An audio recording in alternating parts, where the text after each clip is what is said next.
Profit margin. What is profit margin? Profit margin is one of the commonly used profitability ratios to gauge the degree to which a company or a business activity makes money. It represents what percentage of sales has turned into profits. Simply put, the percentage figure indicates how many cents of profit the business has generated for each dollar of sale. For instance, if a business reports that it achieved a 35% profit margin during the last quarter, it means that it had a net income of 35 cents for each dollar of sales generated. There are several types of profit margin. In everyday use, however, it usually refers to net profit margin, a company's bottom line after all other expenses, including taxes and one-off oddities, have been taken out of revenue. Key takeaways. Profit margin gauges the degree to which a company or a business activity makes money, essentially by dividing income by revenues.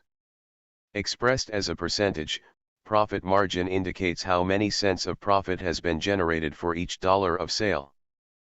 While there are several types of profit margin, the most significant and commonly used is net profit margin, a company's bottom line after all other expenses, including taxes and one-off oddities, have been removed from revenue. Profit margins are used by creditors, investors, and businesses themselves as indicators of a company's financial health, management skill, and growth potential. As typical profit margins vary by industry sector, care should be taken when comparing the figures for different businesses. 207 Understanding profit margin. The basics of profit margin. Businesses and individuals across the globe perform for-profit economic activities with an aim to generate profits. However, absolute numbers like $X million worth of gross sales, $Y thousand business expenses, or $Z earnings fail to provide a clear and realistic picture of a business profitability and performance.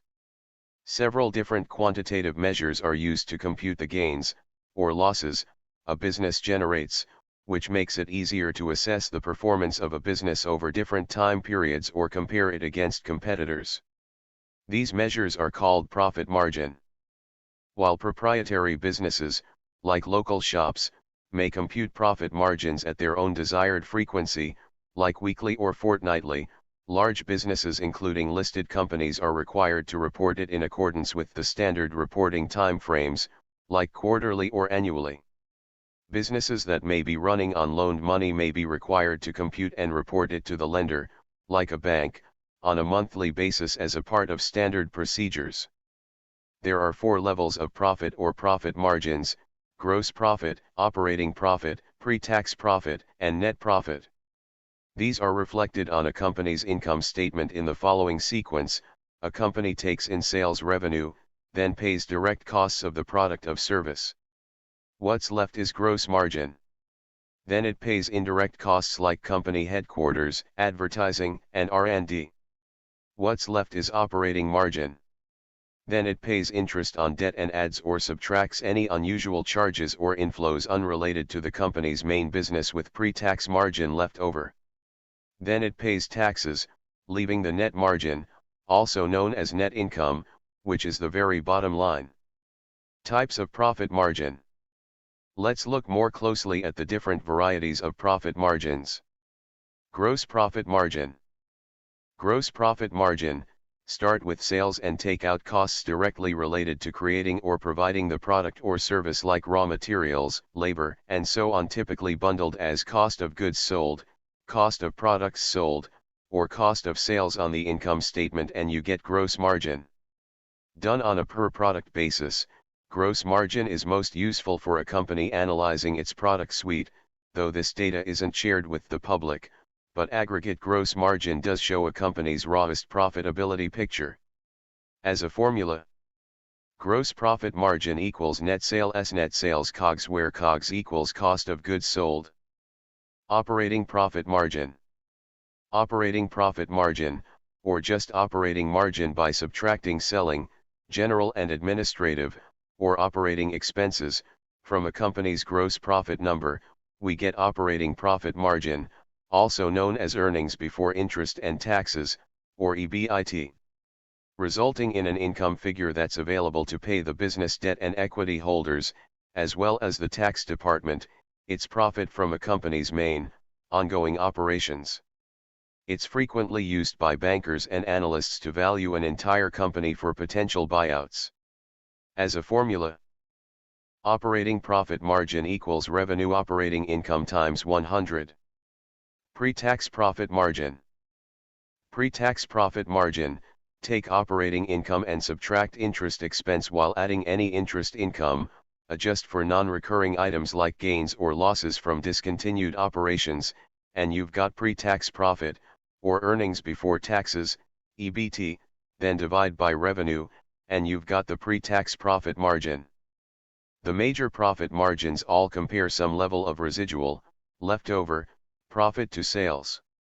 For instance, a 42% gross margin means that for every $100 in revenue, the company pays $58 in costs directly connected to producing the product or service, leaving $42 as gross profit.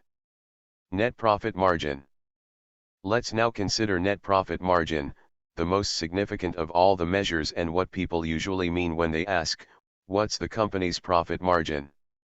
Net profit margin is calculated by dividing the net profits by net sales, or by dividing the net income by revenue realized over a given time period. In the context of profit margin calculations, net profit and net income are used interchangeably. Similarly, sales and revenue are used interchangeably. Net profit is determined by subtracting all the associated expenses, including costs towards raw material, labor, operations, rentals, interest payments, and taxes, from the total revenue generated. Mathematically, profit margin equals net profits, or income, / net sales, or revenue, equals, net sales, expenses, / net sales, equals 1, expenses / net sales. NPM equals RR COGS OEOIT, times 100, or NPM equals, R net income, times 100, where NPM equals net profit margin, R equals revenue, COGS equals cost of goods sold, OE equals operating expenses, O equals other expenses, I equals interest, T equals taxes. Dividends paid out are not considered an expense, and are not considered in the formula. Taking a simple example, if a business realized net sales worth $100,000 in the previous quarter and spent a total of $80,000 towards various expenses, then profit margin equals 1, $80,000 / $100,000 equals 1, 0.8 equals 0.2 or 20%. It indicates that over the quarter, the business managed to generate profits worth 20 cents for every dollar worth of sales. Let's consider this example as the base case for future comparisons that follow. Analyzing the profit margin formula. A closer look at the formula indicates that profit margin is derived from two numbers, sales and expenses. To maximize the profit margin, which is calculated as 1, expenses / net sales, one would look to minimize the result achieved from the division of expenses / net sales. That can be achieved when expenses are low and net sales are high. Let's understand it by expanding the above base case example. If the same business generates the same amount of sales worth $100,000 by spending only $50,000, its profit margin would come to $50,000 / $100,000 equals 50%. If the costs for generating the same sales further reduces to $25,000, the profit margin shoots up to $25,000 / $100,000 equals 75%. In summary, reducing costs helps improve the profit margin. On the other hand, if the expenses are kept fixed at $80,000 and sales improve to $160,000, profit margin rises to $1.80,000 / $160,000 equals 50%. Raising the revenue further to $200,000 with the same expense amount leads to profit margin of $1.80,000 / $200,000 equals 60%. In summary, increasing sales also bumps up the profit margins. Based on the above scenarios, it can be generalized that the profit margin can be improved by increasing sales and reducing costs. Theoretically, higher sales can be achieved by either increasing the prices or increasing the volume of units sold or both. Practically, a price rise is possible only to the extent of not losing the competitive edge in the marketplace, while sales volumes remain dependent on market dynamics like overall demand, percentage of market share commanded by the business, and competitors' existing position and future moves. Similarly, the scope for cost controls is also limited. One may reduce/eliminate a non-profitable product line to curtail expenses, but the business will also lose out on the corresponding sales. In all scenarios, it becomes a fine balancing act for the business operators to adjust pricing, volume, and cost controls. Essentially, profit margin acts as an indicator of business owners or management's adeptness in implementing pricing strategies that lead to higher sales and efficiently controlling the various costs to keep them minimal. Using profit margin. From a billion-dollar publicly listed company to an average Joe sidewalk hot dog stand, the profit margin figure is widely used and quoted by all kinds of businesses across the globe. Beyond individual businesses, it is also used to indicate the profitability potential of larger sectors and of overall national or regional markets. It is common to see headlines like ABC Research warns on declining profit margins of American auto sector, or European corporate profit margins are breaking out. In essence, the profit margin has become the globally adopted standard measure of the profit-generating capacity of a business and is a top-level indicator of its potential.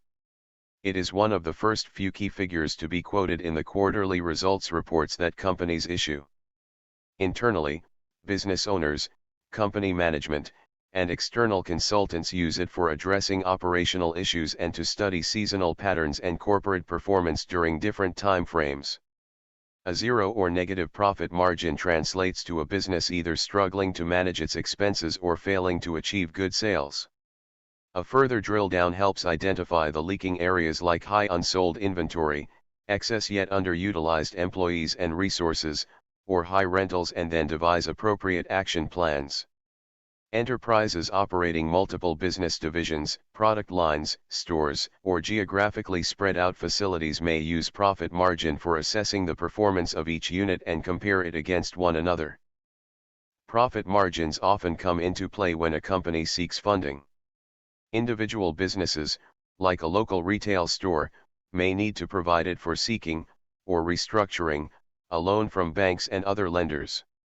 It also becomes important while taking out a loan against a business as collateral.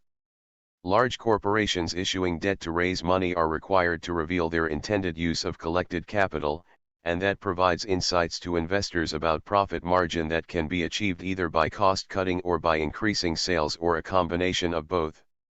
The number has become an integral part of equity valuations in the primary market for initial public offerings, IPO. Finally, profit margins are a significant consideration for investors. Investors looking at funding a particular startup may like to assess the profit margin of the potential product/service being developed. While comparing two or more ventures or stocks to identify the better one, investors often hone in on the respective profit margins. Comparing profit margins. However, profit margin cannot be the sole decider for comparison, as each business has its own distinct operations.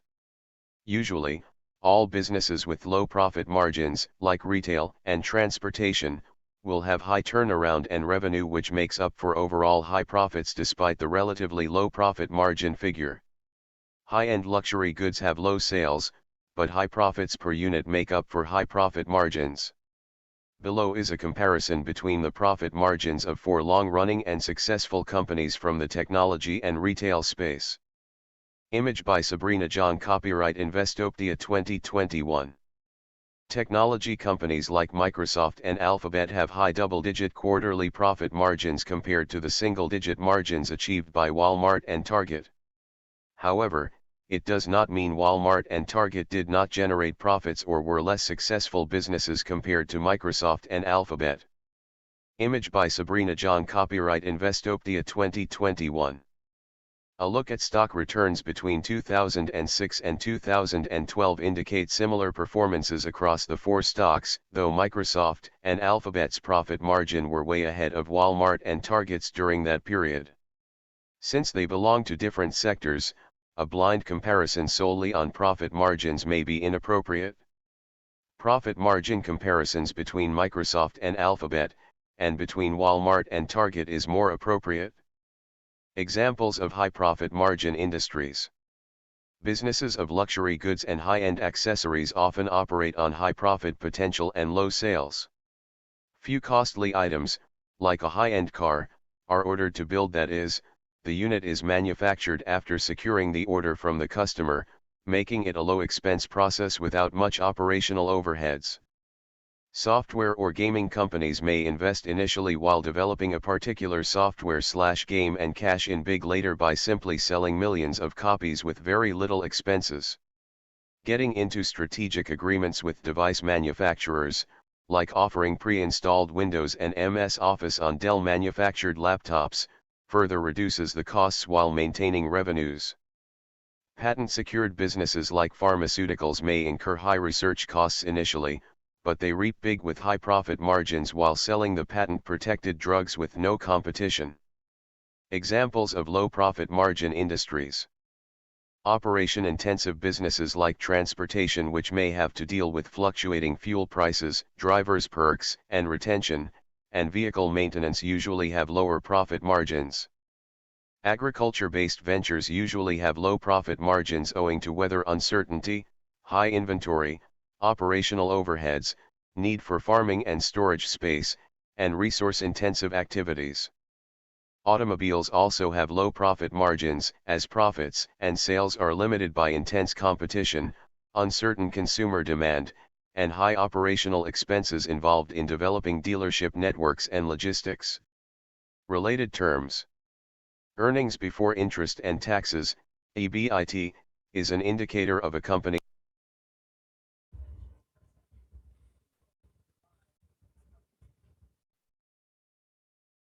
So I hope you guys found that to be valuable information. If you did, I would appreciate the same courtesy back that I give to my viewers by hitting that like and subscribe. Feel free to share your comments.